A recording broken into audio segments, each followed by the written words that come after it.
सौगाते मोदी। मोदी जी मुसलमानों को गिफ्ट बांट रहे हैं। और धर्म संकट पता है किसे कहते हैं? जो न्यूज एंकर्स दिन रात देश को मुसलमानों के खिलाफ उकसाते रहते हैं, उन्हें मोदी जी के इस फैसले को भी मास्टर स्ट्रोक बताना पड़ रहा है। एक्चुअली ना, मोदी जी के इस मास्टर स्ट्रोक को डिफेंड करना गोदी एंकरों के लिए ऐसा ही है जैसे बिना नाड़े का कच्छा पहनकर कुश्ती लड़ना। और मोदी जी के भक्त, भाई साहब, जब से ये सौगाते मोदी स्कीम का ऐलान हुआ है, मोदी जी के भक्त सबसे ऐसे मुंह छिपाकर घूम रहे हैं जैसे ओयो की रेड में पकड़े गए हों। सितम देखो यार, सितम देखो। मोदी जी ने मुसलमानों को गिफ्ट बांटने की जिम्मेदारी सरकार को नहीं दी, बल्कि ये जिम्मेदारी दी बीजेपी वालों को। यानी कल तक जो लोग मुसलमानों को पाकिस्तान भेजने की बात करते थे, मोदी जी ने उन्हीं लोगों को मुसलमानों के घर भेज दिया। ये ऐसा ही है जैसे किसी ने गर्लफ्रेंड की शादी में कैटरिंग का टेंडर दे दिया हो। मोदी समर्थक बेचारे करें तो क्या करें, क्योंकि एक टाइम पर यह माना जा सकता है कि ताली थाली बजाने से कोरोना भाग जाता है, नोटबंदी से काला धन खत्म हो जाता है, जीएसटी से महंगाई कंट्रोल हो सकती है, बिना बादलों के बरसात हो सकती है, और बीजेपी में शामिल होकर भी लॉजिक की बात हो सकती है। अंधभक्त ये सब मानने को तैयार हैं, लेकिन मुसलमानों को ईद पर गिफ्ट बांटना उनके लिए ऐसा ही है जैसे राहुल गांधी को बीजेपी का नेक्स्ट पीएम कैंडिडेट मान लेना। मतलब ये बिल्कुल एकदम से आउट ऑफ बॉक्स टाइप का स्टेप था। किसी को समझ में नहीं आ रहा कि मोदी जी ने किया तो क्या किया। हिंदुओं को होली दिवाली पर सिलेंडर का वादा करके मुसलमानों को ईदी बांटने निकल गए। यानी अपने भक्तों को गब्बर की गैंग में भर्ती करवा के खुद बसंती को बचाने निकल गए। अब पता चला 60 साल तक कांग्रेस की सरकार रही, 200-250 साल तक ईसाइयों का शासन रहा, 400 साल तक मुगलों का राज रहा, लेकिन तब किसी ने नारा नहीं लगाया कि हिंदू खतरे में है, हिंदू खतरे में है। लेकिन मोदी जी के पीएम बनने के बाद से ही बीजेपी आरएसएस वाले 10 साल से यही नारा लगा रहे हैं। समझ में आया? ये नारा नहीं है, ये चेतावनी है। बीजेपी आरएसएस वालों को पहले ही पता था मोदी जी कभी भी पलटी मार सकते हैं।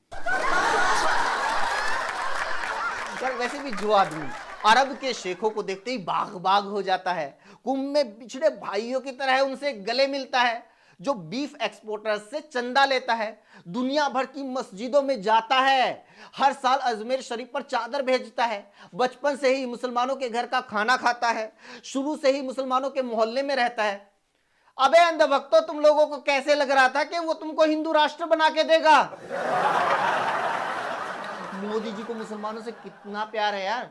मुझे तो कभी कभी लगता है कि मोदी जी नेहरू से इतनी नफरत सिर्फ इसलिए करते हैं क्योंकि नेहरू ने जिन्ना को पीएम नहीं बनने दिया था। जोक सपाट। हाँ, लेकिन किस्सा सुनो, रियल किस्सा सुनो मोदी और अब्बास की दोस्ती का। आप लोगों ना मोदी भक्तों से कभी बहस मत करो, उनको सिर्फ ये अब्बास का किस्सा सुना दो। मैं कहता हूं ये सुनने के बाद अंधभक्तों को कुणाल कामरा में मोदी से बड़ा हिंदू दिखने लगेगा। एक्चुअली मोदी जी ने खुद अपनी मां हीरा बेन जी के 100वें जन्मदिन पर 18 जून 2022 को एक ब्लॉग में अब्बास की कहानी सुनाई थी।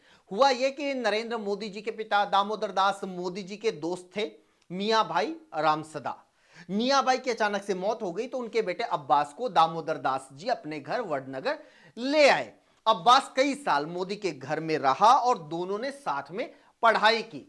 ईद के ऊपर घर में अब्बास की पसंद के पकवान बनते थे। मुहर्रम, रमजान, होली, दिवाली को पूरा परिवार साथ में सेलिब्रेट करता था। अब्बास रोज घर में नमाज भी पढ़ता था। अब्बास नवरात्रि में गरबा भी खेलता था, उसमें पार्टिसिपेट करता था। अब खुद को मोदी का जबरा फैन, कट्टर हिंदू बोलने वाले लोग ध्यान से सुने। हर एक लव अफेयर और मैरिज को लव जिहाद कहने वाली मीडिया सुने। कांग्रेस की दी गई पेंशन पर बुढ़ापे में अय्याशी काट रहे व्हाट्सएप अंकल सुने। अपने ऑफिस में बैठकर सारा दिन सोशल मीडिया पर एंटी मुस्लिम पोस्ट शेयर करने वाले कामचोर कर्मचारी सुने। और फेसबुक पर एंजल प्रिया बनके बटेंगे तो कटेंगे के नारे लिखने वाले सोनू, कालू, टीटू, संटी, मंटी, ये सब लोग सुने कि मोदी जी की इस कहानी से क्या सीख मिलती है। सीख ये मिलती है कि अगर मोदी और अब्बास हिंदू और मुसलमान भाई जैसे दोस्त हो सकते हैं, वो एक ही घर में एक ही छत के नीचे रह सकते हैं, तो एक ही देश में एक ही समाज में सारे हिंदू मुसलमान भाई की तरह रह सकते हैं। ये बताओ, कोई मुरादाबाद वाली उन आंटीज और अंकल को जो सड़कों पर चिल्ला रहे थे कि मुस्लिम डॉक्टर हमारी कॉलोनी में नहीं रह सकता, मोदी जी की कहानी से दूसरी सीख क्या मिलती है? वो ये है कि किसी घर में एक छत के नीचे ईद, मुहर्रम, होली, दिवाली, नवरात्र सभी फेस्टिवल मनाए जा सकते हैं, तो एक देश में हिंदू मुसलमान के सारे त्योहार इसी तरह मनाए जा सकते हैं। किसी एक के फेस्टिवल से दूसरे के फेस्टिवल को खतरा पैदा नहीं होता। हेलो योगी जी, रमजान और होली दोनों एक साथ मनाए जा सकते हैं। वैसे योगी आदित्यनाथ ने अपने ताजा इंटरव्यू में पता क्या कहा है कि मुस्लिम आबादी के बीच में हिंदू परिवार सुरक्षित नहीं रह सकता, लेकिन मोदी जी ने पहले अपने एक इंटरव्यू में कहा था कि उनका घर तो शुरू से ही मुस्लिम परिवारों के बीच था, आसपास सारे मुस्लिम थे, इसलिए ईद पर तो उनके घर पर खाना भी नहीं बनता था क्योंकि मुस्लिम परिवारों के यहां से खाना आ जाता था। हेलो योगी जी, क्या इससे भी बड़ा कोई एग्जाम्पल आपको चाहिए यह समझने के लिए कि मुसलमानों के बीच में हिंदू सुरक्षित रह सकता है? मोदी जी, उनका परिवार सुरक्षित रहा और उन्हीं की वजह से आप यहां बैठे हैं और ये सब बातें बोल रहे हैं। वैसे भी लोगों की सुरक्षा का जिम्मा किसी धर्म का नहीं होता, ये जिम्मेदारी कानून व्यवस्था और सरकार की होती है। अगर सरकार अपनी जिम्मेदारी निभाती है तो चाहे किसी भी इलाके में मुस्लिम बहुसंख्यक हो या हिंदू बहुसंख्यक, कोई फर्क नहीं पड़ता, हर कोई अपने आप को सुरक्षित महसूस करेगा। लेकिन आज देश में अलग अलग राज्यों में ऐसी सरकारें हैं जिनके रहते हिंदू कॉमेडियन सुरक्षित नहीं है, हिंदू पत्रकार सुरक्षित नहीं है। आगे बढ़ते हैं, तीसरी सीख मोदी जी बताते हैं कि अब्बास नवरात्रि में गरबा खेलता था। आई रिपीट, अब्बास गरबा खेलता था। यह बात उन लोगों को बताओ जो लोग कहते हैं कि नवरात्रि में, गरबा नाइट्स में मुसलमानों की एंट्री बैन होनी चाहिए, हिंदुओं के त्योहारों में मुसलमानों को बैन कर देना चाहिए, महाकुंभ में मुसलमानों को बैन कर देना चाहिए। चौथी सीख, अब्बास रोज मोदी के सामने नमाज पढ़ता था, फिर भी मोदी आज देश के सबसे पावरफुल पद पर पहुंचे, प्रधानमंत्री बने। यह बात उन चप्पल चोर झिंगुरों को समझाओ जिन्हें किसी कोने में चुपचाप मुसलमान को नमाज पढ़ता देखते ही दिल के दौरे पड़ने लगते हैं, जो सिर्फ नमाज पढ़ने पर एफआईआर करवाने लगते हैं। मैं तो कई बार ये तमाम चीजें देखने के बाद समझने की कोशिश करता हूं कि मोदी के पीएम बनने के बाद मुसलमानों को ज्यादा फायदा हुआ या हिंदुओं को? रैंडम आदमी आपको यही जवाब देगा कि हिंदुओं को फायदा हुआ, लेकिन कैसे? सवाल है, क्योंकि गलत तरीके से ही सही, लेकिन मोदी राज में मुसलमानों को कई तरह की कट्टरता, गैर जरूरी कानूनों, आडंबरों और पाखंड फैलाने वाले मौलवियों से छुटकारा मिल रहा है। गलत तरीके से ही सही, लेकिन मुसलमानों को एक संदेश दिया जा रहा है कि क्राइम करने वालों का, भीड़ बनकर दंगा करने वालों का अंजाम बहुत बुरा होगा, क्राइम से दूर रहो। इसलिए अब वो लोग किसी भी तरह के विवाद में पड़ने से बचते हैं और चुपचाप अपने काम धंधे पर फोकस कर रहे हैं। जबकि इसी मोदी राज में हिंदुओं को क्या मैसेज दिया जा रहा है? भीड़ बनाओ, कहीं भी हुड़दंग करो, किसी को भी धमकी दो, पीट दो, कुछ भी आरोप लगाकर मार डालो।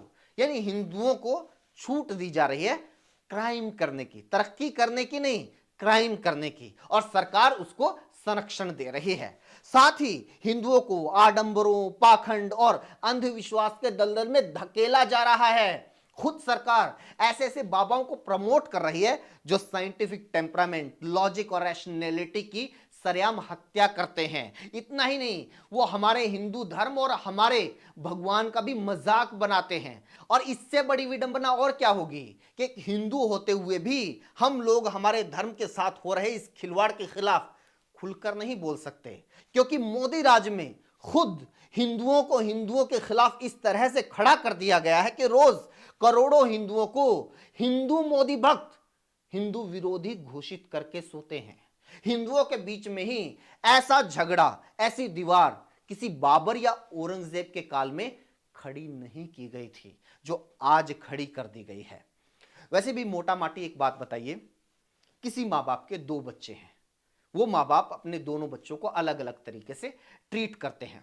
एक बच्चा अगर वो घर आने में थोड़ा लेट भी हो गया, एक बच्चा जिसके किसी सब्जेक्ट में कम अंक भी आ गए, तो उसको 50 तरह के सवाल पूछे जाते हैं, उसे सवाल जवाब होते हैं, उसकी मॉनिटरिंग होती है, क्या कर रहा है, क्या खा रहा है, कहाँ जा रहा है और कितना पढ़ाई कर रहा है। लेकिन दूसरा बच्चा है जो गली में लोफरों की तरह घूम रहा है, वो किसी भी लड़की को छेड़ देता है, वो गैंग बनाकर घूमता है, किसी को भी पीट देता है, किसी को मार देता है, कहीं जाकर तोड़फोड़ कर देता है। उसको घर आने के बाद माँ बाप शाबाशी देते हैं, उसकी तारीफ करते हैं, उसको संरक्षण देते हैं। अब आप ये बताइए कि माँ बाप एक्चुअल में किसका भला कर रहे हैं? कमेंट करके जरूर बताइएगा। इस वीडियो में इतना ही दोस्तों, कैसी लगी बताइएगा, अपनी राय देते रहिएगा। अच्छी लगी तो लाइक कीजिए, और लोगों तक पहुंचाने के लिए वीडियो को शेयर कीजिए। हमसे जुड़ने के लिए चैनल को जरूर सब्सक्राइब कीजिए। Thank you so much.